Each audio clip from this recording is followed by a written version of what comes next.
नमस्कार, मी विलास आव्हाड. आपण पाहताय A9 एक्सप्रेस.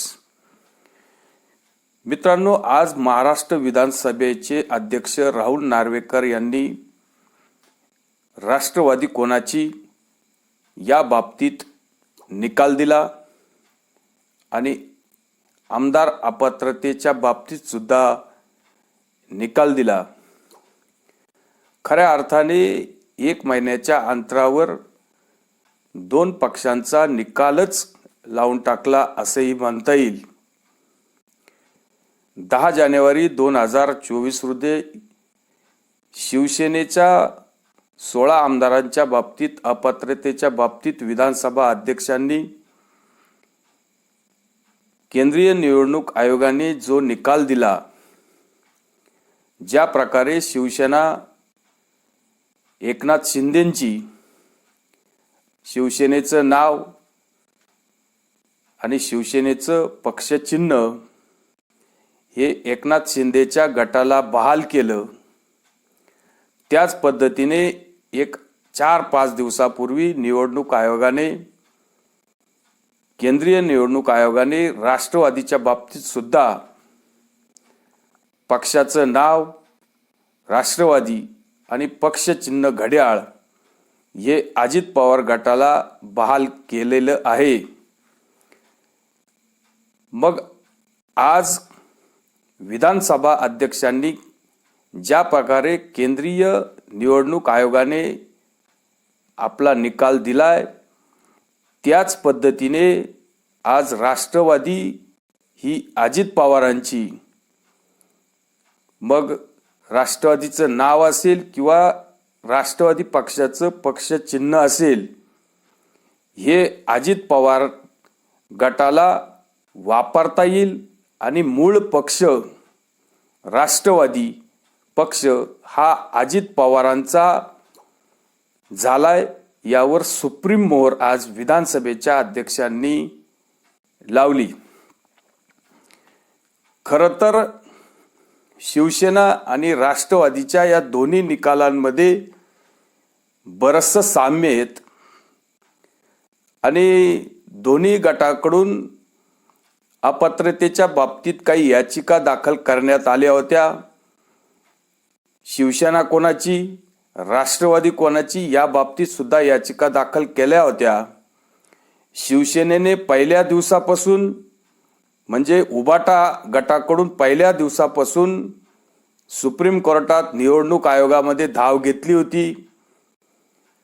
तसं पाहिलं तर राष्ट्रवादीच्या लोकांनी जेव्हा राष्ट्रवादीमध्ये 2 गट तयार झाले, 2 जुलै 2023 मध्ये, म्हणजे 7 महिन्यापूर्वी अजित पवारने जवळजवळ 41 आमदार बरोबर घेऊन 9 मंत्र्यांसह भारतीय जनता पार्टी आणि शिवसेनेच्या एकनाथ शिंदे सरकारमध्ये मंत्रिपदाची शपथ घेऊन आपला गट सरकारमध्ये सामील केला.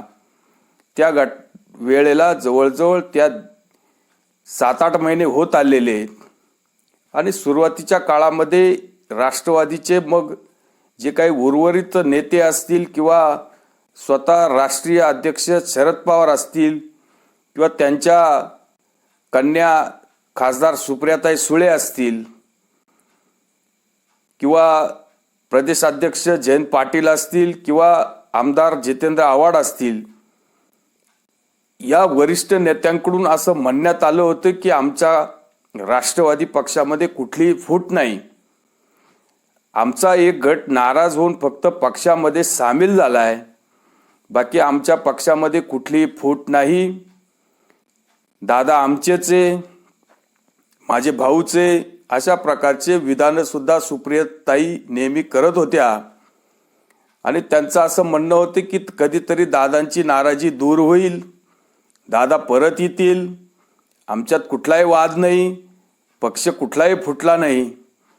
त्यामुळं जवळजवळ 15-20 दिवस शरद पवारांकडून कुठलीही कायदेशीर कारवाई यासंबंधी करण्यात आली नव्हती. त्या उलट अजित पवार गटाकडून पहिल्या दिवसापासूनच न्यायालयीन प्रक्रिया, मग ती सुप्रीम कोर्ट असेल किंवा निवडणूक आयोग असेल किंवा विधानसभा सारखी जी स्वायत्त संस्था असेल, या सगळीकडे कागदपत्रांची पूर्तता, न्यायालयीन प्रक्रिया किंवा निवडणूक आयोगामध्ये काय पेपर द्यायचे, उद्या काय अडचणी येऊ शकतात, कुठल्या याचिका आपल्या विरोधात येऊ शकतात, याच्यासाठी लागणारी साधन सामुग्री किंवा तिथं लागणारी वकिलांची टीम, ज्या पद्धतीने एकनाथ शिंदेंना वकिलांची टीम दिली होती, तीच टीम अजित पवारांना सुद्धा पहिल्या दिवसापासून देण्यात आली.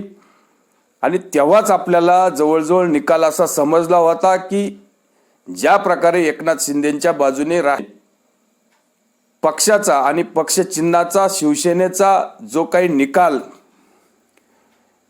निवडणूक आयोगामध्ये लागलाय, त्याच पद्धतीने राष्ट्रवादीचा बाबतीत सुद्धा निवडणूक आयोग बऱ्यापैकी तसाच विचार करेल आणि विधानसभेचे अध्यक्ष सुद्धा त्यावर मोहर लावतील. अशाच पद्धतीची एकंदरीत सर्व लोकांना अपेक्षित निकाल होता. त्याच पद्धतीने जवळजवळ निकाल लागल्यासारखा आहेत. त्यामुळं आता राष्ट्रवादी पक्ष हा अजित पवारांचा आणि पक्षचिन्ह राष्ट्रवादी काँग्रेस हे नाव हे पूर्णपणे अजित पवारांचं झालेलं आहे. आज अजित पवारांचा फार मोठा विजय झालेला आहे. खरं तर अध्यक्षांनी या पक्ष कोणाचा यासाठी काही निकष लावले होते. मग नेतृत्व रचना असेल किंवा पक्षाची घटना असेल किंवा विधिमंडळातील बहुमत असेल, या 3 निकषावर पक्ष कोणाचा हे ठरवण्यासाठी त्यांनी निकष लावले होते. पण पहिले 2 निकष त्यांनी बाजूला ठेवून विधिमंडळातील बहुमत,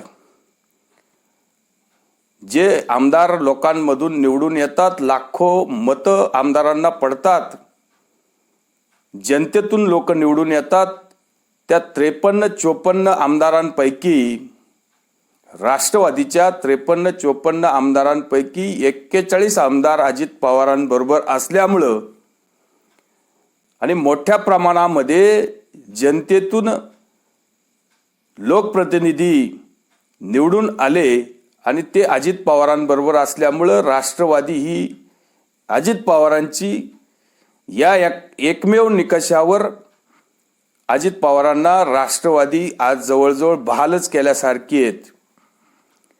आता त्यामध्ये त्यांनी अनेक मुद्दे समजावून सांगितले, काही शरद पवार गटाला सल्ले पण दिले. त्यामध्ये असं म्हटलं की पक्षामध्ये अंतर्गत मतभेद झाले म्हणून आमदारांनी पक्ष सोडला असं समजण्याचं काही कारण नाही, किंवा पक्ष अध्यक्षांकडून काही मनमानी होत असेल आणि पक्ष सदस्यांनी किंवा आमदारांनी आपलं मत प्रदर्शित केलं असेल तरी त्यांच्यावर अपात्रतेची कारवाई होऊ शकत नाही, किंवा अध्यक्षांनी किंवा नेतृत्वाने आमदारांवर अशा प्रकारचा दबाव टाकणं सुद्धा गैर आहेत. अशा प्रकारचा सल्ला सुद्धा देऊन टाकला आणि 10व्या सूचीमध्ये जे 10 शेड्यूल मध्ये हा प्रकार बसत नाही, कारण त्यांनी पक्ष वगैरे सोडलेलाच नाहीये. ते त्याच पक्षात आहे. पक्षाच्या अंतर्गत किंवा पक्षाच्या नेतृत्वावर नाराज होऊन किंवा अध्यक्षांच्या मनमानीला कंटाळून काही लोकांनी वेगळं असं आपलं मत प्रदर्शन केलं असेल किंवा आपला आवाज व्यक्त केला असेल, म्हणून त्यांनी पक्ष तोडलेला नाहीये, ते त्याच पक्षात आहे. आणि बहुतांश लोक, जास्तीत जास्त लोक, 90% लोक हे एका बाजूला असल्यामुळं पूर्ण पक्ष हा त्यांचा होतो. अशा प्रकारचं वर्डिंग सुद्धा एकंदरीत आपल्याला त्यातून अप्रत्यक्षरित्या समजतं. त्यामुळं काकांचा आज पुतण्यांकडून फार मोठा पराभव झाला असे म्हणायला काय हरकत नाही.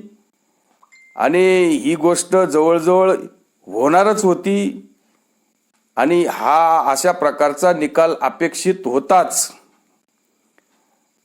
आता यावर अनेक चर्चा होतील. या निकालांवर सुप्रीम कोर्टामध्ये याचिका दाखल होतील. याच्या विरोधात परत सुप्रीम कोर्टामध्ये शरद पवार सुप्रियाताई गटाकडून अपील करण्यात येईल. पुढे त्याबद्दल काय निकाल येईल काय नाही, पण आज राष्ट्रवादी पक्ष हा अजित पवारांचा झालेला आहे. यात काही आता शंका कुठली उरलेली नाही.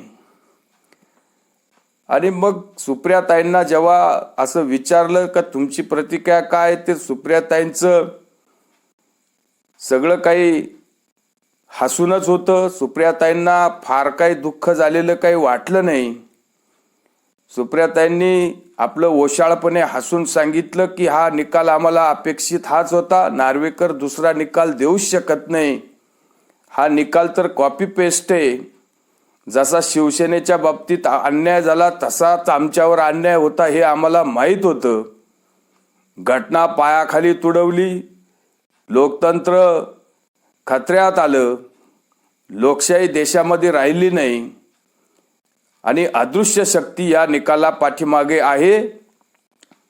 आणि या निकालाच्या विरोधात आम्ही सुप्रीम कोर्टात जाऊ आणि सुप्रीम कोर्टात आम्हाला नक्कीच न्याय मिळेल अशा प्रकारचं प्रतिक्रिया देऊन सुप्रियाताई मोकळ्या झाल्या. पण त्यांच्या या सगळ्या प्रतिक्रियेच्या बाबतीत असं म्हणावं लागेल की त्या कॉन्फिडन्स पूर्णपणे गमावलेल्या दिसल्या. आणि जितेंद्र आव्हाड जे काही कायद्याचे पंडित आजकाल आपण बघतोय किती कायद्याचे आकलेचे तारे तोडत असतात. बऱ्यापैकी ते इंग्लिश म्हणून बोलत होते आणि राहुल नार्वेकरांना बराच कायदा ते समजून सांगत होते.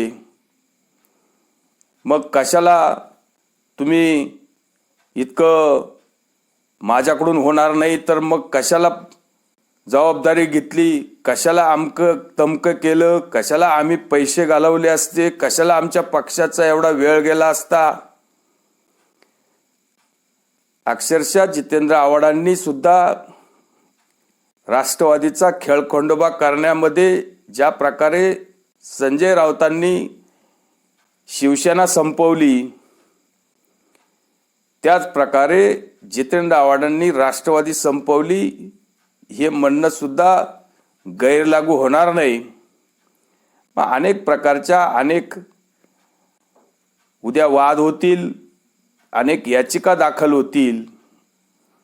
पण काकांनी आता थांबावं, मार्गदर्शन करावं. अनेक लोकांची अपेक्षा आहे की आता शरद पवार हे स्वतः शारीरिकदृष्ट्या सुद्धा आता थकलेले आहेत आणि त्यांनी आपल्या पुतण्याला आशीर्वाद द्यावे किंवा सुप्रियाताईंच्या भवितव्याचा विचार करून बाकीच्या गोष्टी सेटल कराव्यात अशी सुद्धा लोकांची अपेक्षा आहे. पण लोक चर्चा करत नाही, बोलत नाही. पण या सगळ्या गोष्टी पुढे येणाऱ्या दिवसामध्ये कदाचित होऊ शकतात. आता काय होईल काय नाही, पण बऱ्याचशा गोष्टी प्रफुल्ल पटेलांच्या या उमेदवारी मागे सुद्धा लपून आहे. पण आज त्याचा काही लगेच उलगडा होणार नाही.